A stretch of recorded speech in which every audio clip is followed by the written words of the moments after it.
It's all good. What's your favorite football team? Come on now. I don't. No, you can't do that. You can't make me say the Vikings. Come on now. We can't do the Vikings versus Packers. That's going to end badly, Corey. It's all good. Can I say neither one of them? Because really they haven't had a lot of good. Vikings have had horrible PR lately. That's not been good for them. Yeah. It's crazy All how right, something so like that can change it. Just I PR. know.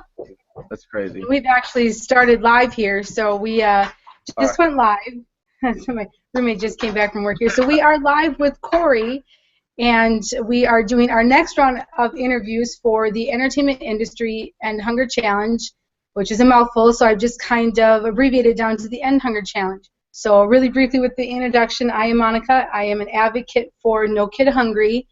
The End Hunger Challenge was a creation of my own in an effort to end hunger, specifically ending child hunger.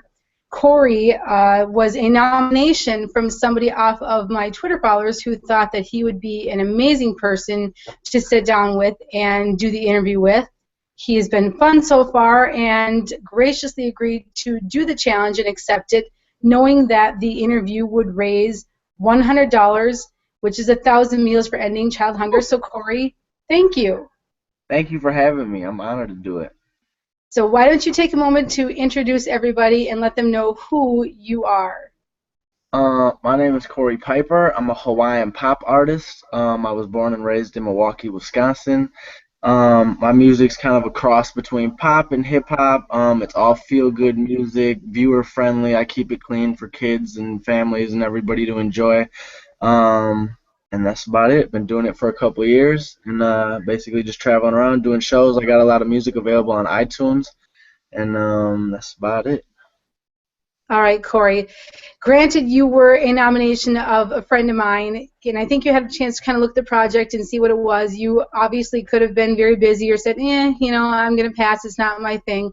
What was it about the project that made you decide that you felt the need to accept the challenge and kind of own up to it and say, yep, I'm going to do this?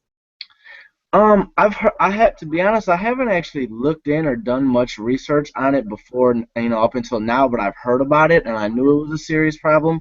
And I just feel like nowadays a lot of artists don't take opportunities to do things like this as much as they should. So I just want to be a good sport and help out in any way that I can.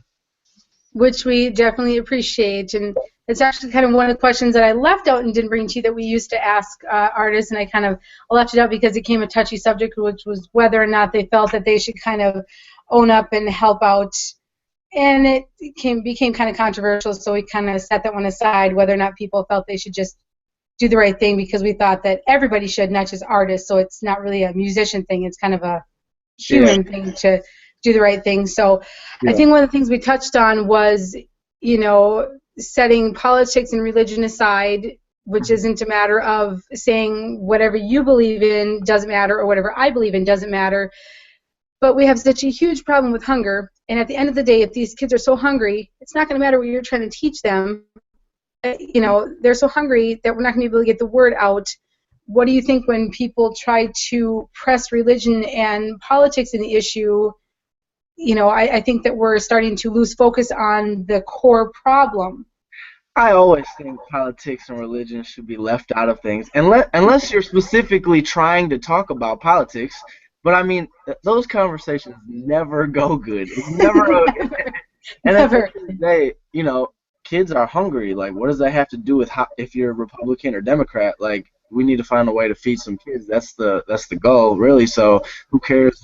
I mean that in the nicest way, but I'm saying, like, we really don't care about your politic beliefs or your religious beliefs. Like, we just want to all come together and find a way to solve the problem. So, I think yep, and then that leads to the finger pointing and the excuses. And at the end of the day, where do those excuses get us when it's continuing? It's the Democrats or the Republicans' problems. Well, you still have a hungry kid sitting there, and exactly. Where are we now? Yeah. We're in than than we were an hour ago. So I completely agree. And I don't know, like I said, I didn't ask how old you were. I know you're younger than I am. And don't you dare ask my age. But I know in the last in a couple decades or so, I think that what we've done has been kind of a Band-Aid fix. And I don't know if you've seen it or not, traveling all over, but I think they've kind of been temporary solutions, short-term things we've done to end hunger or help people, and they haven't really been long-term goals. Do Hmm. you think that we can get to that long-term goal, or better yet, what do you think are some things we can do, such as perhaps more help to farmers to get to the end result of ending hunger? What do you think about, help more aid to local Yeah, farmers?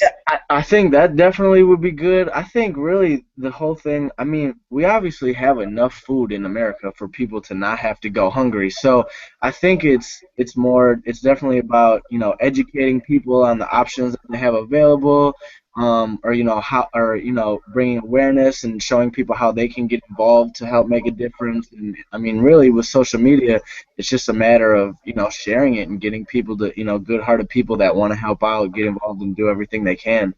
But yeah, I mean, hopefully if everybody continues to give it a strong push, like we can definitely put an end to it. Well, and I was talking with somebody the other day, and this isn't one of the questions that I sent you to kind of give you a heads up, but I know that you're probably pretty good on the spot. So, with the whole what can we do, it's really unfortunate because I think America is so wasteful. We are, Corey, you can't, we are so wasteful with our food. Yeah. There should be no reason that we have hunger as much food that we have. There's no reason that we shouldn't be able to find some balance between the amount that we have and the amount that we waste. To look at the amount that restaurants throw out at the end of the night because they're not allowed to give it out to the homeless. When they're just going to throw it out in the dumpsters anyway, isn't there some way that we could find a happy medium between what they're going to waste anyway, or what's going to get thrown and what could be used? I didn't know that was a law or a rule that you can't give that out. But that's crazy. I don't know why anybody. I mean, why does it really matter? At the end of the day, it's just being thrown away anyways. I don't really see the big deal. But I also noticed too. I was looking at your guys' website and I seen that you guys were pushing hard for breakfast too, like in schools, and that's a great idea. I remember when I was in high school. There was breakfast in the morning. There was plenty of kids that would do it. I'm not sure if they're still doing it, but I mean, I didn't even really think about that, but yeah, I mean, if kids are going to school hungry, how can they focus on their schoolwork? Or, I mean, that's just going to provoke, they're not going to be paying attention, they're going to be getting more aggressive. I know how I am when I get hungry. I'm like, I'm getting feisty. So I can Yeah. imagine, if this was like an ongoing process that these kids just weren't getting enough nutrition, and I mean, that can have serious, effects. So yeah, breakfast is great. I mean, if schools can wait to figure out, I mean, even if you shaved 2 minutes off of every class. I mean, kids probably have like what 6 or 7 classes a day. If you shaved Mhm. like 2 minutes, 3 minutes off of every class and just designated a breakfast thing in the morning or something where kids had to go, like I don't know, I think that might actually be a game changer. But I Well, guess that's actually that's it's a good thing that you pointed that out because little did you know, a new study came out about 4 days ago that a partner of No Kid Hungry's had done, and the really sad part is 81% of the teachers, or the teachers saw that 81% of the students are coming to school hungry, or maybe it was 81% of the days a week. Either way, they're coming to school hungry yeah, a ridiculous amount of the time because here's a problem. Although some of these schools have breakfast in the morning where the funds are there to serve the free meals and it's being offered, they're not doing it. A couple of different reasons. Either parents can't get these kids to school on time because it's hard, or buses are late or whatever, so they're not getting it, or there's that stigma. There's that stigma of those kids who are being served breakfast are the poor kids. So yeah, now they're not eating it because everybody knows the kid who's eating breakfast before school is the one who needs it because their parents don't have money. So now they're not eating it.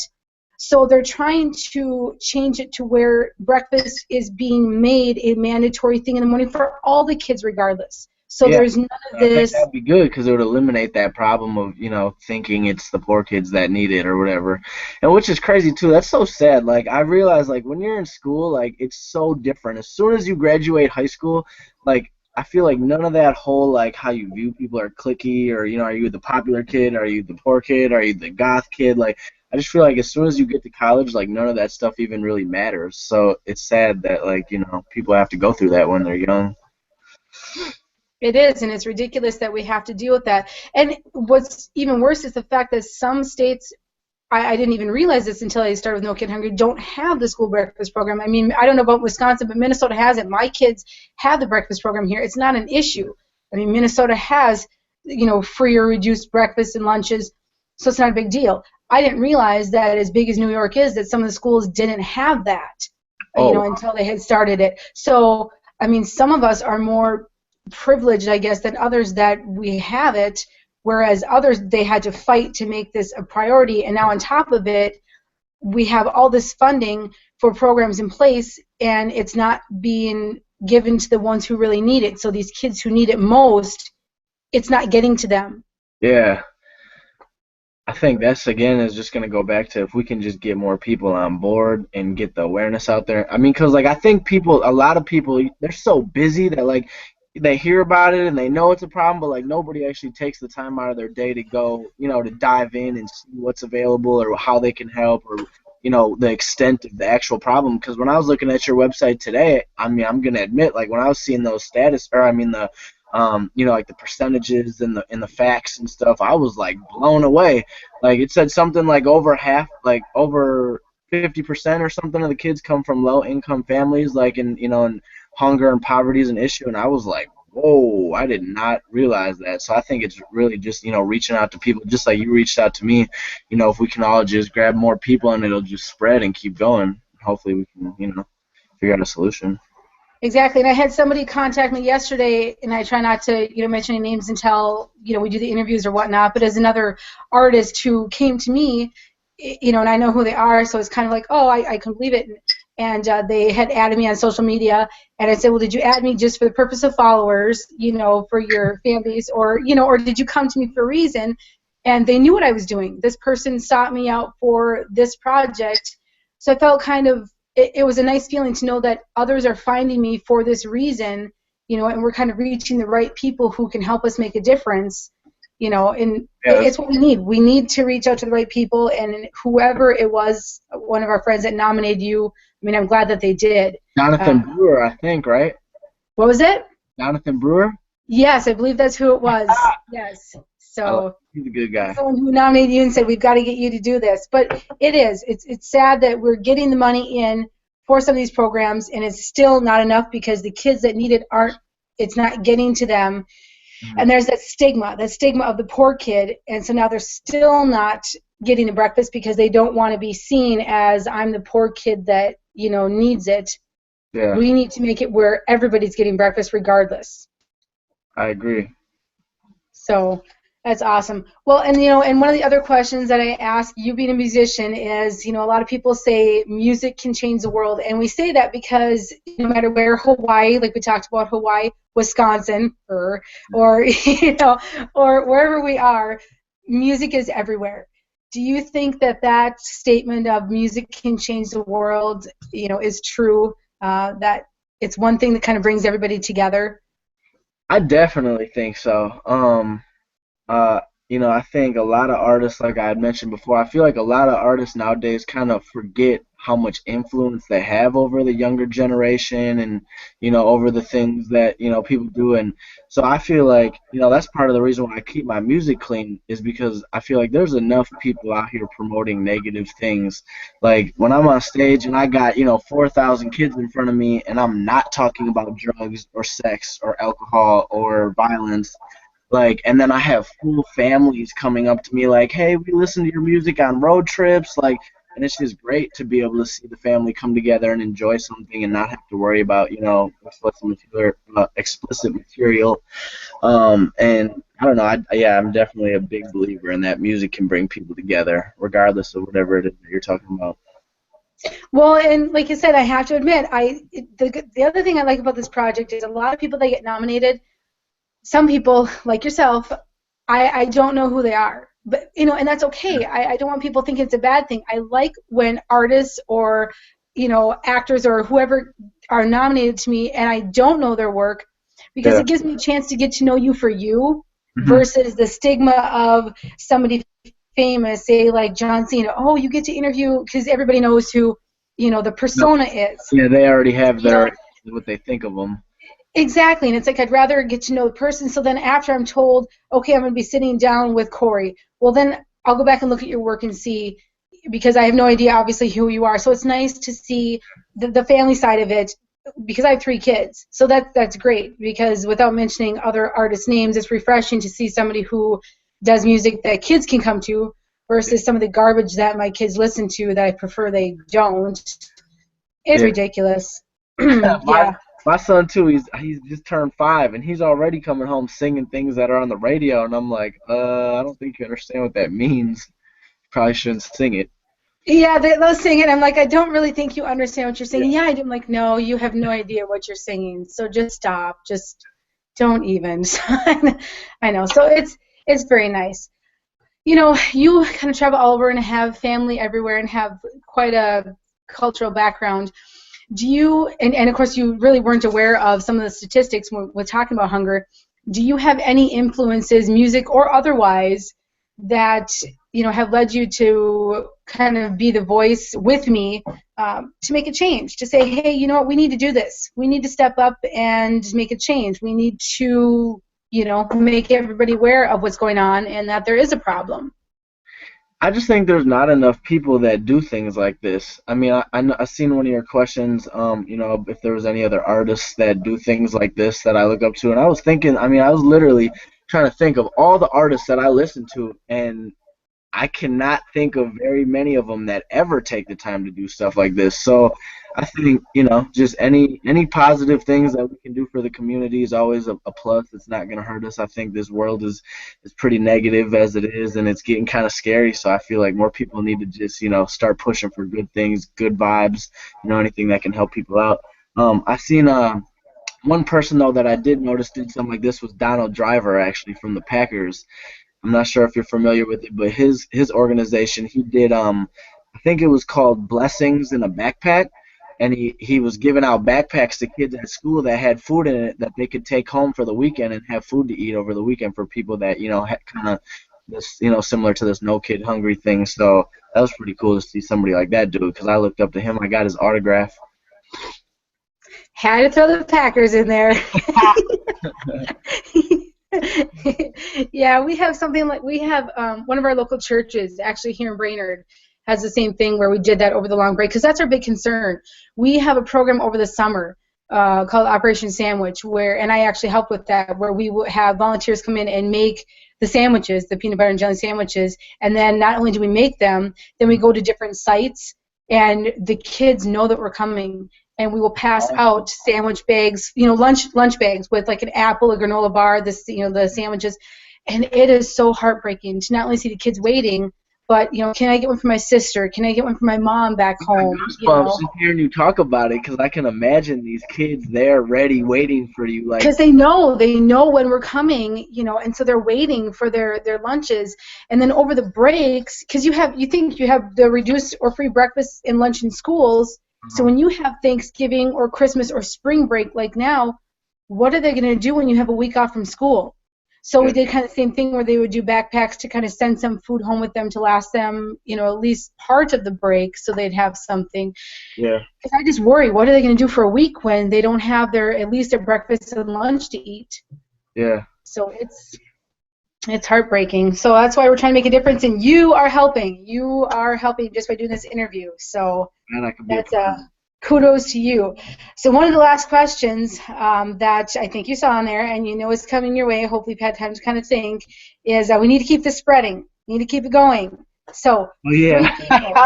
Yeah. So 3 people. Doesn't have to be artists. Can be anybody. But 3 people in the entertainment industry, musicians, actors, anybody that you are calling out to sit down and do an interview, knowing that their interview is going to raise another $100, another 1,000 meals.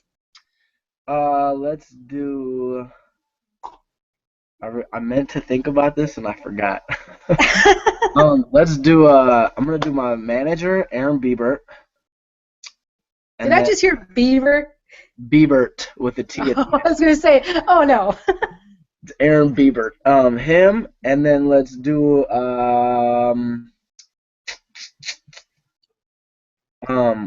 the guy who shoots my music videos. He works with a lot of big people. He's got videos on MTV. Let's do him. His real name is Stephen Phillip. His kind of stage name or industry name is Philly Flyboy. And then let's do.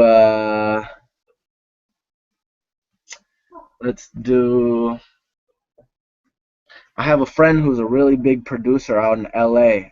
His name is Andre Business Boy. Let's do Okay. yeah, let's do him too for the third one.